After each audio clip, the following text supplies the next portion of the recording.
사람 이름을 계속 얘기하고 있는 겁니다.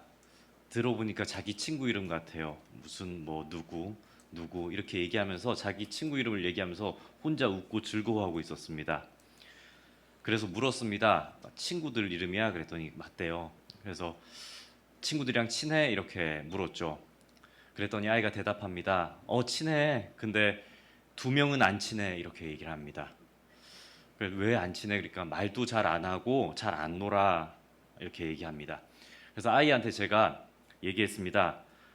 모든 친구들이랑 친하게 지내는 게 좋은 거야. 이렇게 얘기했죠. 그랬더니 아이가 저한테 대꾸합니다. 걔들도 나한테 말 안 해.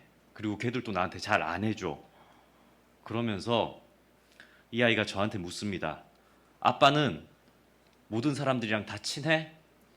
다 좋아? 아빠한테 다 잘해줘? 이렇게 얘기합니다. 그러면서 이 아이가 저한테 충고합니다. 다 친하게 지내는 건 어려운 일이야. 이렇게. 첫째 아들일까요? 둘째 아들일까요? 다시 아이한테 얘기합니다. 그래, 물론 모든 친구들하고 지내는 건 정말 어려운 일이야. 내 마음대로 안 되기도 하고 때로는 친하게 지내려면 내가 손해도 좀 감수해야 되거든.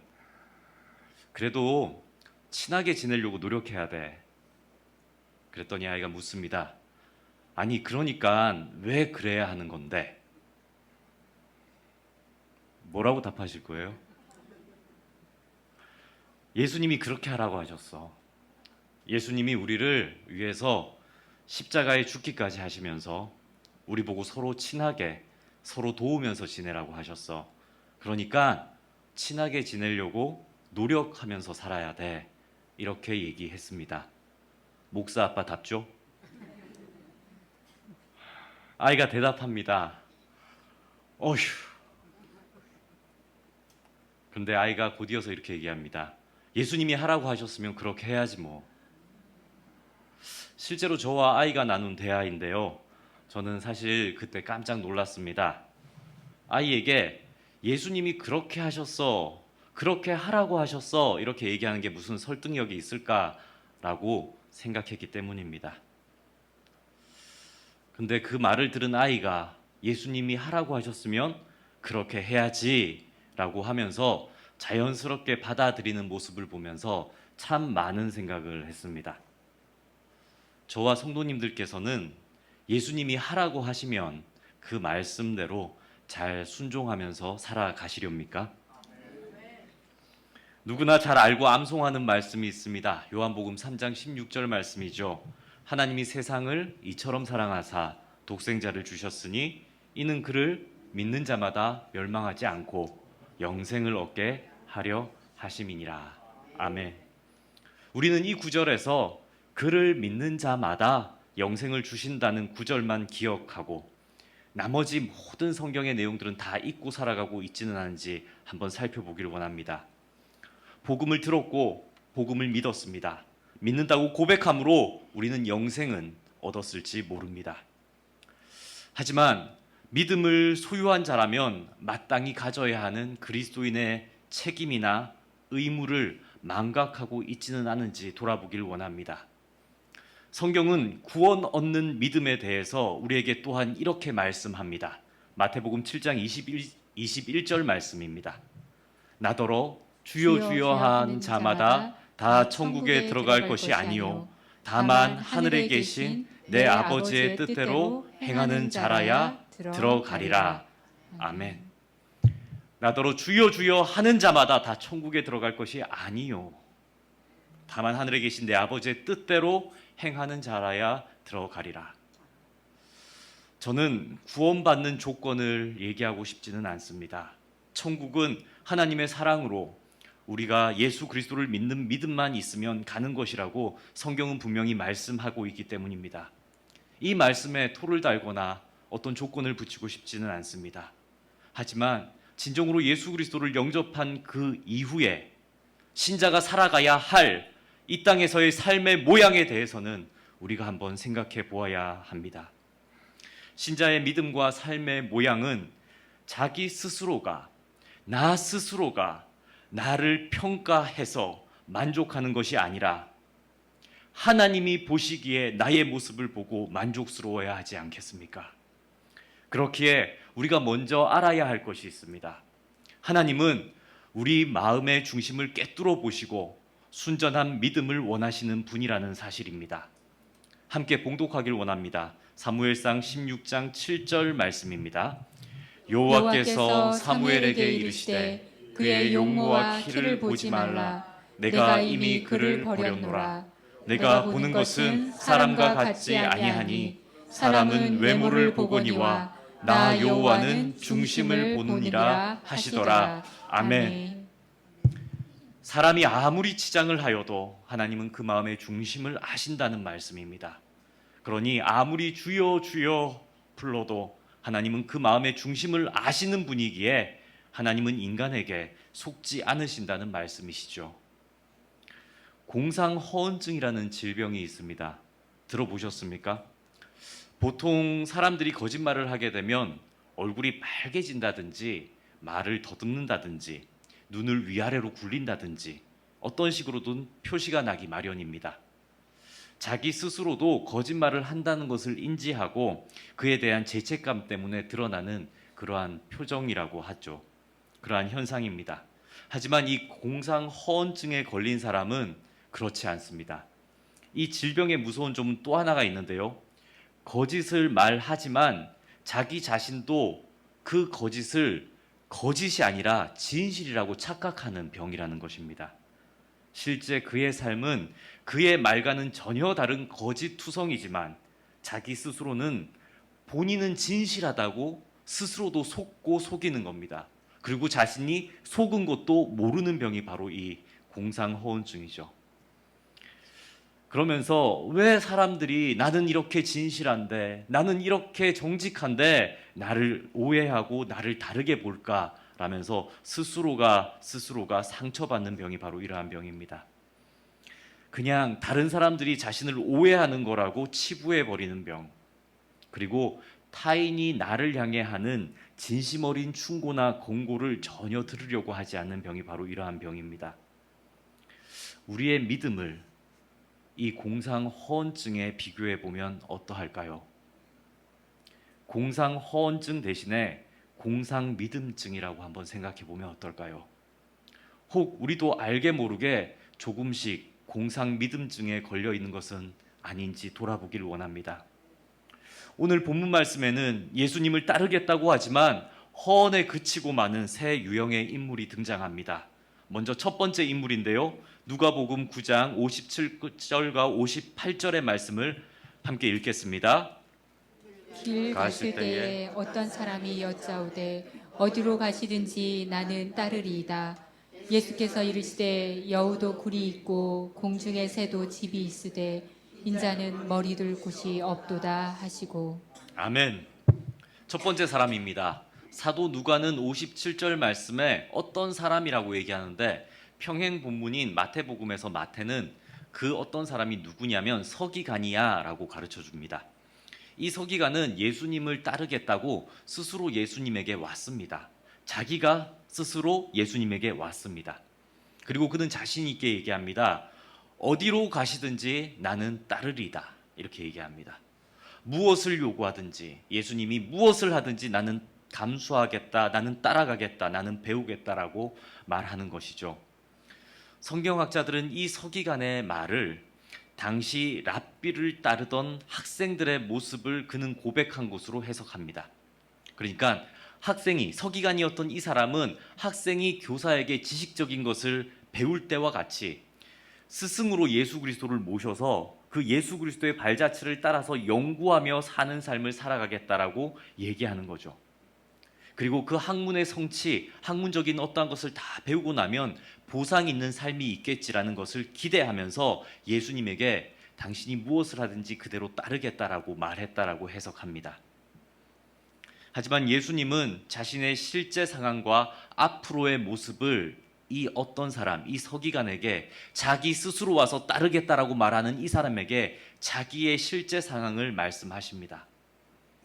누가복음 9장 51절, 그러니까 이 이야기 전에 앞구절을 보면 예수님은 예루살렘으로 가시는 길이었습니다. 그리고 그 예루살렘으로 가는 길은 예수님께서 십자가를 지러 가시는 길이었죠.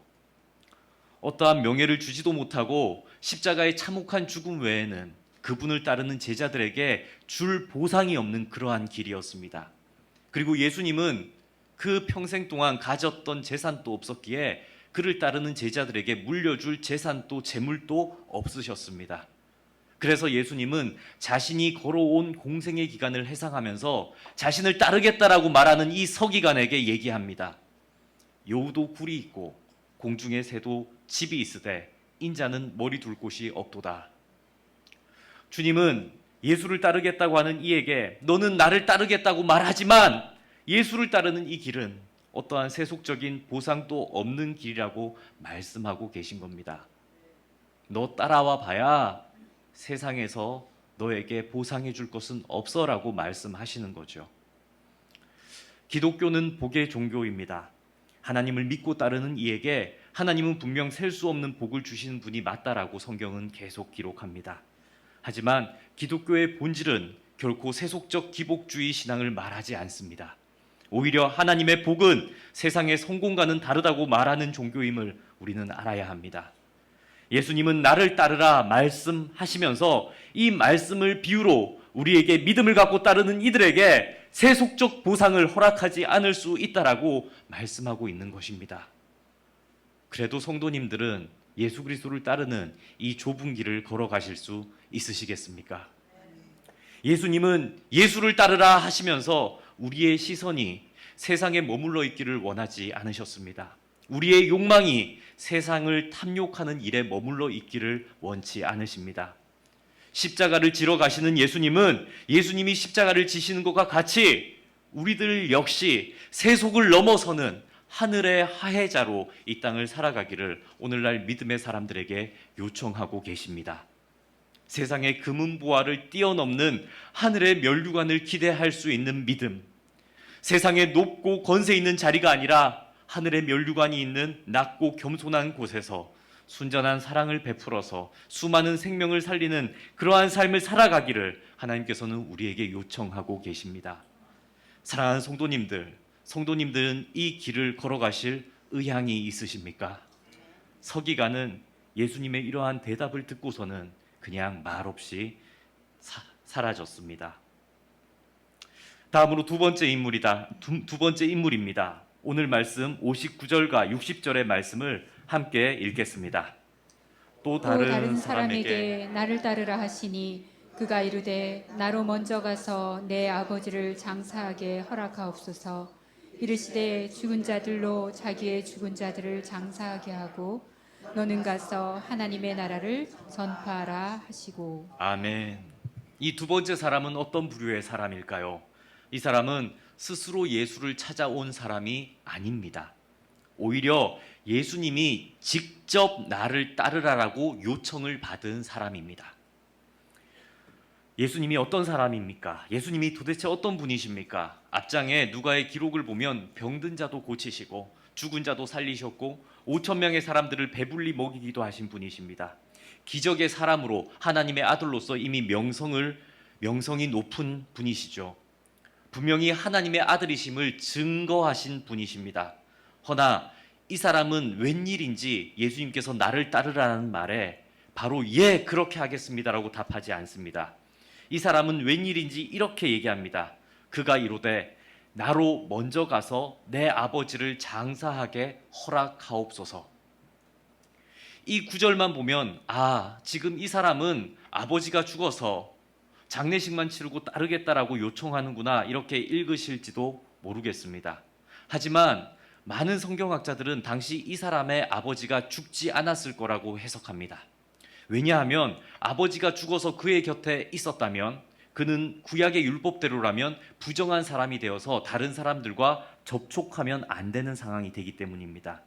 그리고 애국해야 하는 상황이기에 예수 그리스도를 만날 수 있는 상황이 될 수가 없다는 거죠.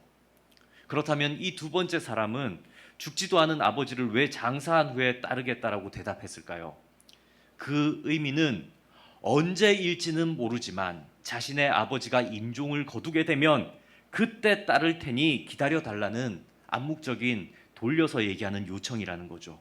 그러니까 아버지가 죽을 때까지 무한정 예수 그리스도를 따를 수 없다라는 그러한 용기를 요청하는 대답입니다.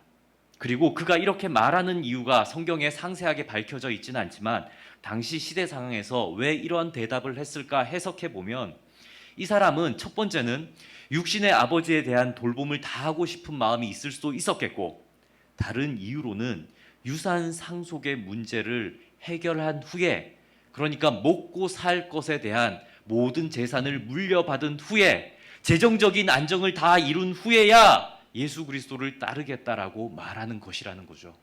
이해되십니까? 어떤 이유에서건 이 사람은 영광스러운 예수 그리스도의 부르심, 나를 따르라는 이 부르심 앞에 망설이고 주저하며 세상에서의 나의 안정을 먼저 주장하고 내세웁니다. 그럴듯한 핑계 같았지만 결론적으로는 아직은 자신은 예수 그리스도에게 전적으로 헌신할 수 없다는 대답입니다. 저희의 주위에도 그런데요, 우리 성도님들도 그렇지 않습니까? 주위를 둘러보면 참 좋은 분들이 많으십니다. 정말 좋으세요. 법 없이도 사실 분들, 참 성품이 좋고 다른 사람들을 돕기를 좋아하시는 분들도 계시고, 누가 나무랄 것이 없는 어떠한 참 좋은 분들이 있는데 하나님을 믿지 않는 분들을 종종 만나게 됩니다. 그런 분들에게 하나님 믿으러 교회 오세요, 예배 함께 드리러 가요, 하나님을 믿어야죠 라고 얘기하면 그분들이 아주 이렇게 좋은 대답을 하십니다. 웃으시면서요. 이런저런 여건만 되면 제가 가죠.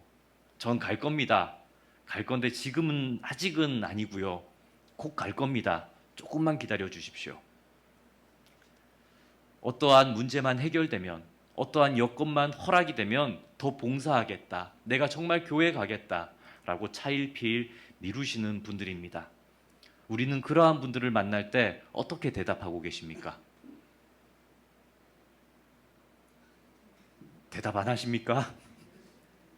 어떻게 대답하십니까? 암요, 그럼요, 당연하죠, 물론이죠, 기다릴 수 있습니다, 기다릴 수 있습니다, 이렇게 말하며 기다리는 것만이 최선의 방법일까요? 어떠한 측면에서 보면 그분들의 망설임과 해결되지 않는 문제는 그분들 스스로가 해결해야 되는 문제가 아니라 먼저 하나님 앞에 나와야 할 문제라고 대답할 수 있어야 됩니다. 결코 스스로는 해결할 수 없는 문제를 안고 있는 것이라고 얘기를 하고 그분들에게 하나님 앞으로 나와야 그 문제가 해결될 수 있습니다라고 증언할 수 있는 확실한 믿음이 우리들에겐 있어야 합니다. 또한 인간의 유한한 시간은 예수님을 영접할 기회를 계속해서 제공하지 않는다는 사실을 그분에게 또한 알려야 합니다. 지금이 하나님을 믿을 수 있는 마지막 시간일지도 모른다는 심정으로 간절히 그분에게 인생의 유한함에 대해서도 말할 수 있어야 한다는 거죠.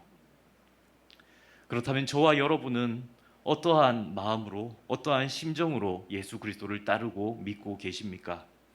혹 예수님께서 우리에게 똑같이 요청하고 있는 것은 아닙니까?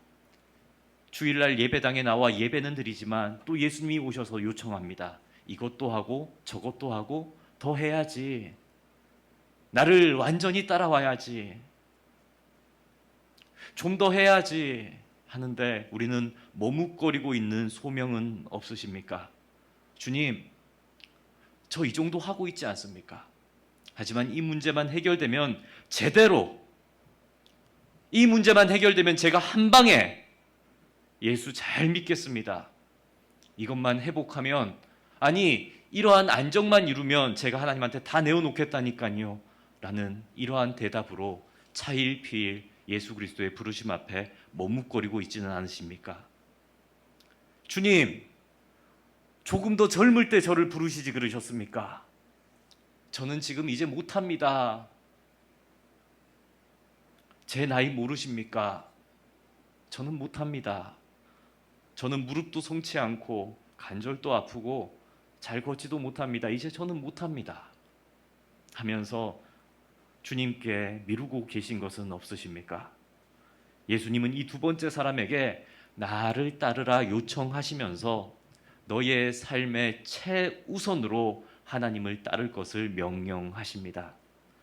사랑하는 성도님들, 우리 마음의 중심에 하나님을 최우선으로 두는 저와 성도님들이 되시기를 축복합니다. 마지막으로 세 번째 인물입니다. 본문 61절과 62절의 말씀 함께 읽겠습니다. 또 다른 사람이 이르되 주여 내가 주를 따르겠나이마다마는 나로 먼저 내 가족을 작별하게 허락하소서. 예수께서 이르시되 손에 쟁기를 잡고 뒤를 돌아보는 자는 하나님의 나라에 할당하지 아니하니라 하시니라. 아멘. 이 세 번째 부류는 어떤 사람일까요? 참 독특합니다. 예수님에게 이렇게 얘기합니다. 이제 예수님 당신을 따라갈 건데 가족과 작별할 시간만 달라는 거죠. 나 따라갈 겁니다. 그런데 가족과 작별할 시간만 주십시오. 뭐 그리 어려운 부탁도 아닌 것 같습니다. 예수님께서 그래요, 마지막으로 인사는 하고 오셔야죠 하면서 이렇게 대답해도 될 것 같은데 예수님은 전혀 다른 이해할 수 없는 말씀을 하십니다. 예수께서 이르시되 손에 쟁기를 잡고 뒤를 돌아보는 자는 하나님의 나라에 합당하지 아니하니라 하시니라. 아멘. 이건 도대체 또 무슨 뜻일까요? 우리 성도님들은 그 소를 몰면서 쟁기로 밭을 갈아본 경험이 있으십니까? 없죠. 서울 대도시에 사시는 분들이시니까요. 저 역시 없습니다. 그런데 저의 고향은 농사 짓는 고향입니다. 소를 몰며 쟁기로 밭을 갈아본 분들의 경험에 의하면 똑바로 뻗은 밭고랑을 내려면 아무리 숙련된 농부라도 쟁기를 잡을 때 앞만 봐야지 뒤를 돌아보면 안 된다는 겁니다. 앞만 보면서 가야지 똑바로 길을 낼 수 있지, 혹시나 내가 제대로 이걸 갈았는지 이게 선이 맞는지 뒤를 돌아보게 되면 그 순간 쟁기가 뒤틀려서 똑바른 밭고랑을 낼 수 없다는 거죠. 반대로 숙련되지 않은 사람들은 자꾸 내가 똑바른 길을 내고 있는지 올바른 밭고랑을 내고 있는지 뒤를 돌아봅니다. 무의식적으로 뒤를 돌아보면서 계속 그 밭고랑이 삐뚤빼뚤하게 나서 못쓰게 되어버린다는 거죠. 당시 팔레스타인 지역 역시도 이러한 농경 생활을 했었습니다. 그래서 예수님께서는 손에 쟁기를 잡은 자라는 비유를 통해서 소명은 받았으나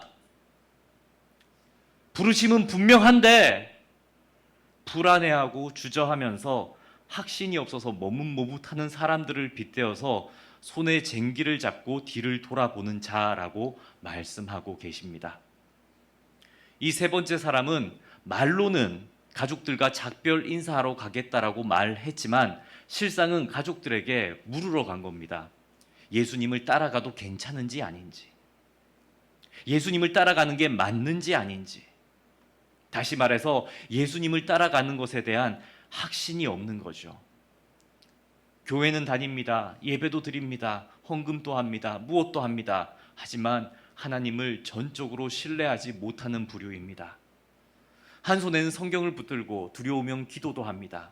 하지만 그 마음이 자꾸 불안해지면 다른 곳에도 다른 사람의 말에도 귀를 기울이는 태도를 가진 사람인 거죠. 입술로는 예수님 순종합니다 하면서도 다른 이들이 이러한 것들로 인해서 잘되고 이러한 것들로 인해서 성공하고 이러한 것들로 인해서 소유가 늘어나면 그것에도 귀를 기울이는 사람들입니다.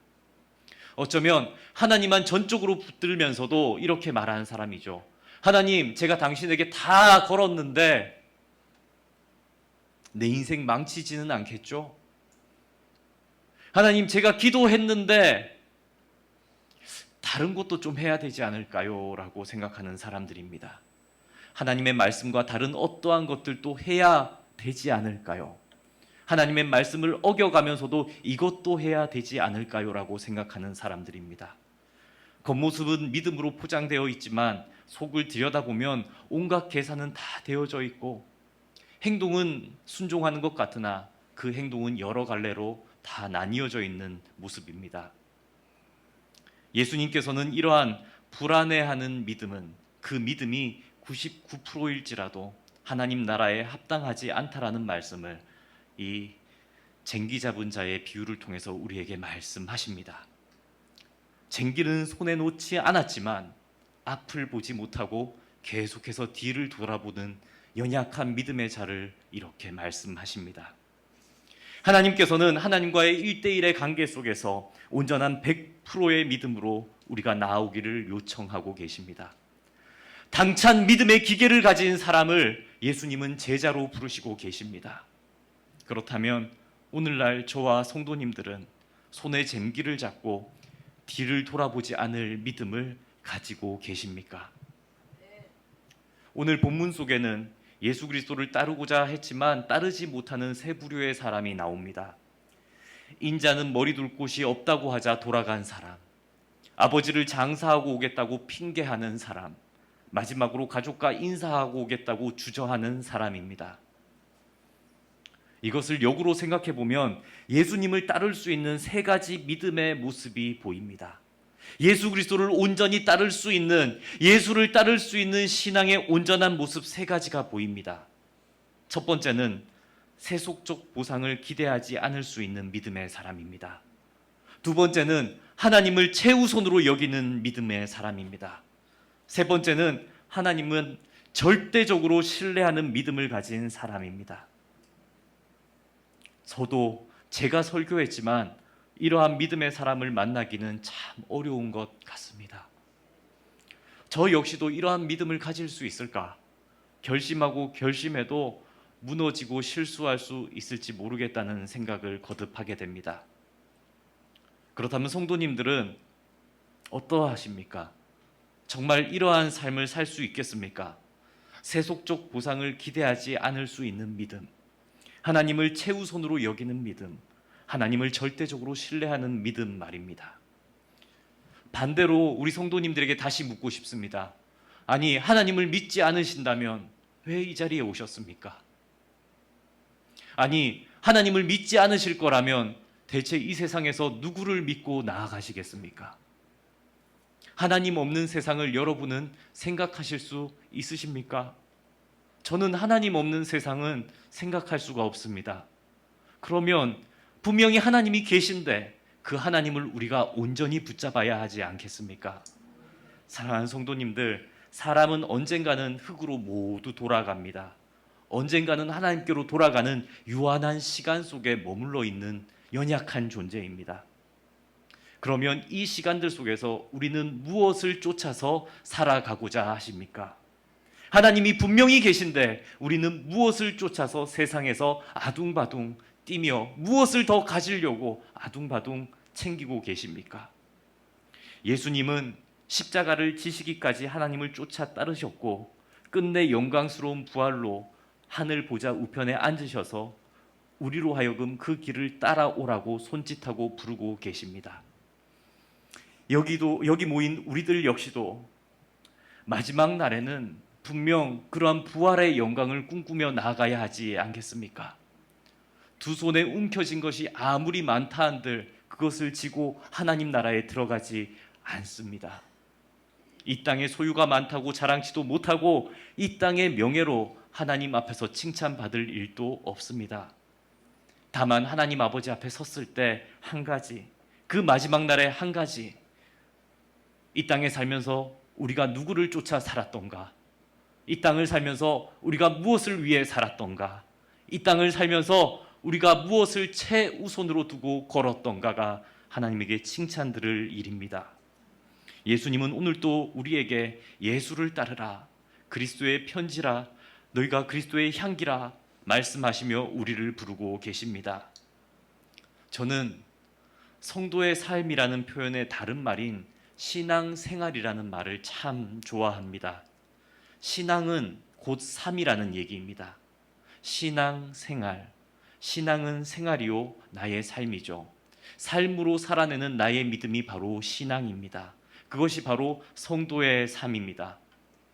사도 바울은 자신의 신앙생활을 이렇게 표현했습니다. 고린도전서 4장 20절 말씀인데 함께 읽겠습니다. 하나님의 나라는 말에 있지 아니하고 오직 능력에 있음이라. 아멘. 예수님은 오늘도 우리에게 예수를 따르라 말씀하십니다. 사랑하는 성도님들, 우리 예수님께서 따르라고 하실 때 핑계하지 마십시다. 한번 살아가는 인생, 하나님을 믿기로 결정했으면 미지근하게 신앙생활 하지 마십시다. 우리의 모습을 통해 하나님의 영광을 드러내시는 그날까지 능력 있는 삶, 정말 하나님 나라의 복음으로 능력 있는 삶을 살다가 하나님 다시 만나는 우리 모든 한빛교회 성도님들 되시기를 주님의 이름으로 축복합니다. 아멘. 저희로 예수님의 제자 삼으신 하나님 아버지, 아무것도 자랑할 것 없는 저희에게 믿음 주심을 감사드립니다. 죽음에 이르는 것들만 탐하던 저희로 하나님을 알게 하셨고 하나님의 보호 아래 살아가게 하심에 감사드립니다. 오늘의 말씀을 통해 다시금 예수님을 순전하게 따르는 믿음을 깨닫습니다. 앞으로 주님의 은혜를 기억하며 늘 하나님만을 섬기며 살아가게 하옵소서. 하나님을 섬기는 것을 내 평생의 자랑으로 삼는 저희들이 되도록 인도하여 주옵소서. 이 모든 간구 우리 주 예수 그리스도의 이름으로 기도드립니다. 아멘.